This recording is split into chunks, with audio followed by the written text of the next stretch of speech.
আজকের গন্তব্য 85A রাজা রামমোহন সরণি। এই ঠিকানাতেই আছে 19 শতকের উপনিবেশিক শৈলীর স্থাপত্যের চিত্রিত একটি 3 তলা কাঠামো, যা রাজা রামমোহন রয়ের পরিবারের বাসস্থান। রামমোহন রয়ের 2 সন্তান রাধাপ্রসাদ ও রমাপ্রসাদ তাদের পরিবার নিয়ে এই বাড়িটিতেই থাকতেন।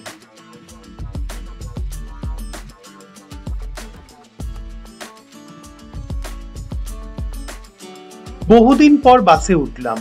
ডাইরেক্ট বাস পেতে দেরি হচ্ছিল, তাই বৃষ্টিতে যাতে ভিজে না যাই সেই জন্যে শ্যামবাজারের বাসে উঠে পড়েছিলাম বাঙুর থেকে। তারপর শ্যামবাজার থেকে আরেকটি বাসে করে পৌঁছে গেছিলাম রাজা রামমোহন রয় মেমোরিয়াল মিউজিয়ামে।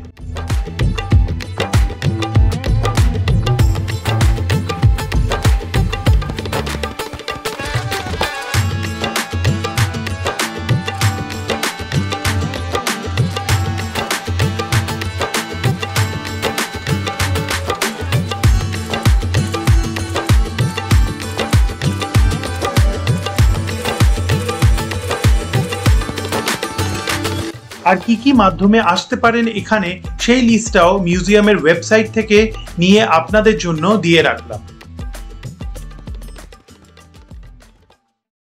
এই বাড়িটি 1815 সালে ফ্রান্সিস মেন্ডেসের থেকে 13,000 টাকায় কিনেছিলেন রাজা রামমোহন রয়।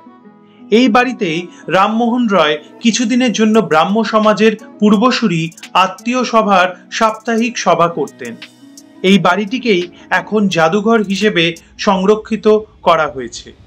এখানে আসলে দেখতে পাবেন বই, স্মারক আইটেম, ফটোগ্রাফ, পেইন্টিং এবং স্কেচ, প্যানেল এবং ডায়োরামা, সেই সময়ের আসবাবপত্র এবং রামমোহনের মৃত্যুর মুখোশ।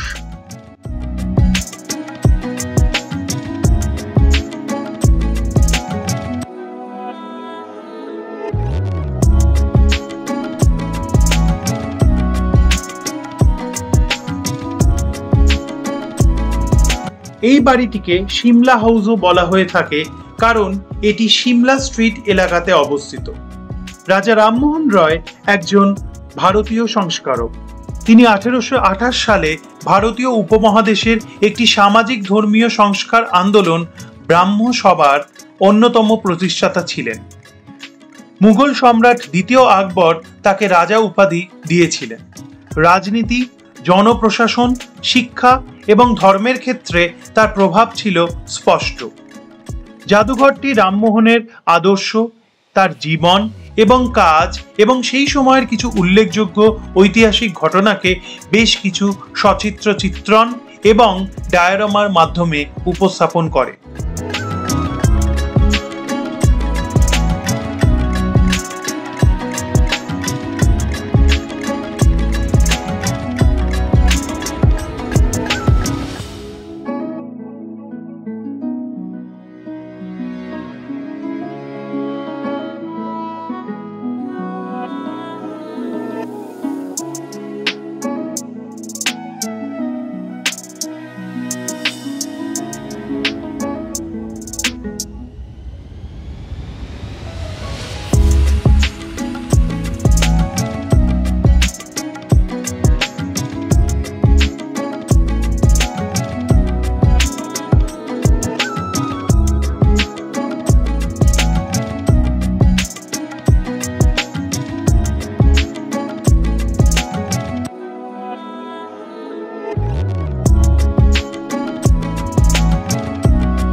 সোমবার ছাড়া প্রত্যেক দিন সকাল 11টা থেকে বিকেল 4টে অবধি খোলা থাকে জাদুঘরটি। ঢুকতে 10 টাকার টিকিট কাটতে হয় এবং বিদেশি হলে 50 টাকার টিকিট কাটতে হয়। বাচ্চাদের অর্থাৎ 11 বছর বয়স অবধি 5 টাকার টিকিট লাগে। মোবাইলে ফটোগ্রাফি করতে এক্সট্রা 50 টাকা দিতে হয়, আর যদি কেউ ডিএসএলআর ক্যামেরাতে ছবি তুলতে চায় তাহলে 100 টাকা দিতে হয়।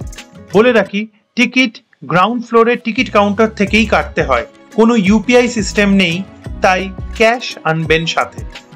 বাড়িটির এক একটি দেওয়াল যেন হাজারো ইতিহাসের সাক্ষী। এই হচ্ছে 1815 সালের সিঁড়ি, যেটি এখন সংরক্ষণ করে রাখা হয়েছে।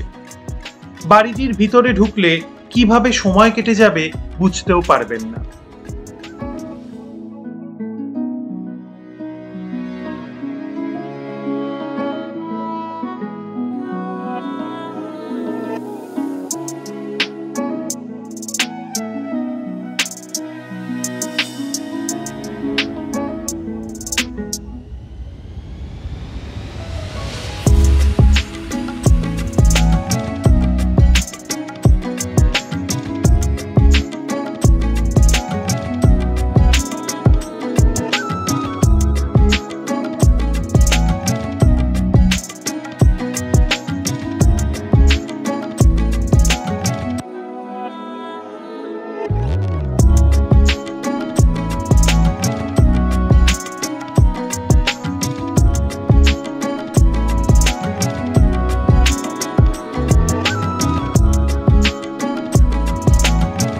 বাড়ির গ্রাউন্ড ফ্লোরে আছে গ্রন্থাগার, যেখানে প্রায় 6000-এর বেশি পুরনো এবং বিরল বই আছে।